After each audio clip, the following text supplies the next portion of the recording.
volta! Essa é a nossa quarta aula sobre o livro Como Fazer Amigos e Influenciar Pessoas, de Dale Carnegie. Na última aula, conversamos sobre como manter esses laços com respeito e empatia, além da diferença de lembrar para ser lembrado, sorrir e construir empatia. Hoje, vamos falar sobre como influenciar a mudança.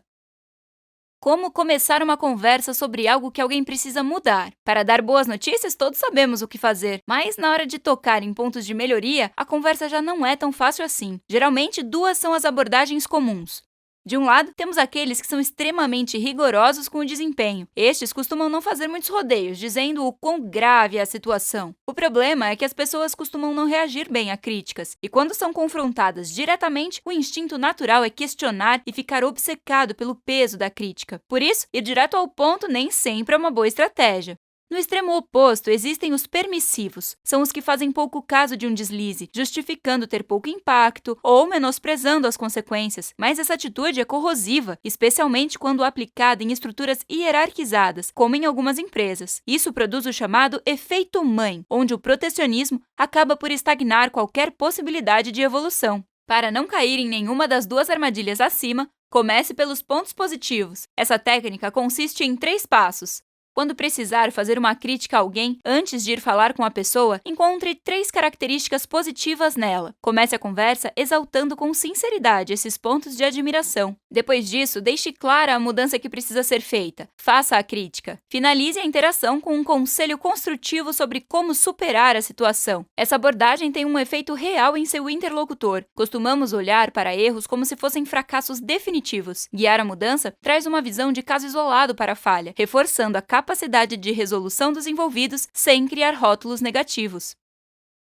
Mesmo que você seja a melhor pessoa do mundo em dar feedbacks, os outros ainda podem ter dificuldades em superar críticas. O medo de errar está em nossa natureza como parte do instinto de sobrevivência. O livro ainda explica uma maneira de superar essas dificuldades. A técnica perdoar e lembrar foi criada inicialmente para ajudar médicos a lidar com situações de vida e morte. Para aplicá-la, basta exercitar 2 práticas.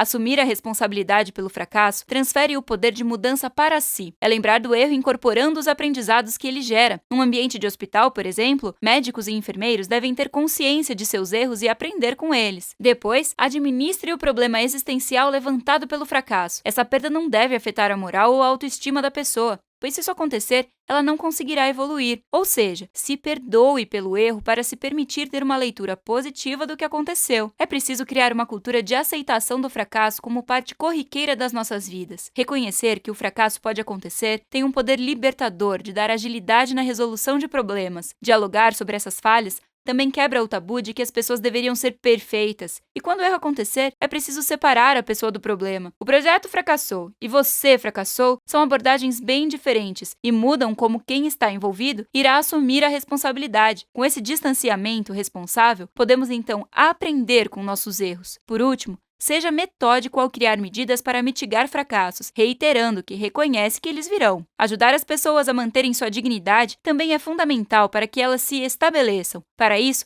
comece mostrando estar ciente do que aconteceu de forma delicada. Comentar o que você poderia ter feito para ajudar também suaviza, sem negar que houve uma falha. Também foque sua atenção nos ganhos e aprendizados gerados. Finalmente, dê uma visão mais ampla ao acontecimento quando for possível não apontar apenas um responsável. Passados os momentos mais difíceis, ainda precisamos atuar para manter os que estão ao nosso redor em um caminho de evolução. Podemos influenciar positivamente o comportamento dos outros de 2 maneiras.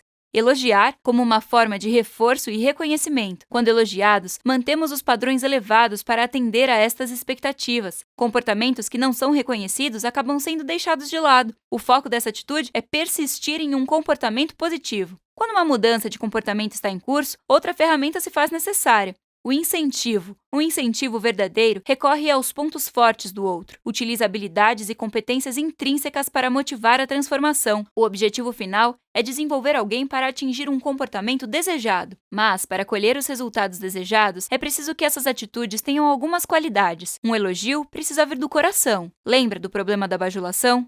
Então, É preciso ser autêntico ao tecer elogios. Não espere o melhor momento, reconheça um bom comportamento assim que ele acontecer. Um muito obrigado também não é suficiente. Seja específico sobre qual atitude você está enaltecendo. Quando estiver incentivando, o ponto de partida é o respeito. A partir daí, lembre-se de reconhecer cada esforço que vai em direção ao progresso. Ao elaborar definições, inclua todos nas discussões. Participar da tomada de decisão traz mais engajamento.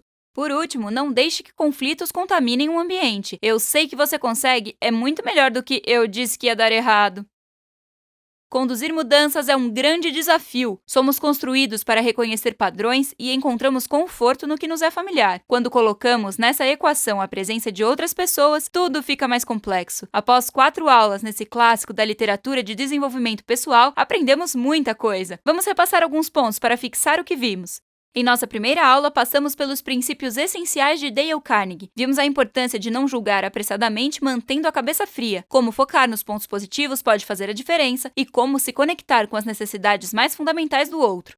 Na aula seguinte, partimos para os nossos primeiros contatos. Criar impressões duradouras começa com um sorriso no rosto e se estende para cada interação, onde podemos deixar as pessoas sempre um pouco melhores. Na terceira aula, focamos no gerenciamento dessas relações estabelecidas. Manter relacionamentos saudáveis é muito mais do que se aproximar de uma pessoa que pode te dar vantagens. Na verdade, bons relacionamentos são construídos de maneira contrária, começando com uma atenção nas necessidades do próximo.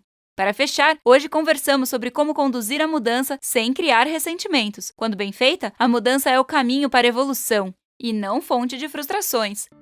Finalizamos mais um sucesso da Biblioteca Stonicov. Nos vemos no próximo livro!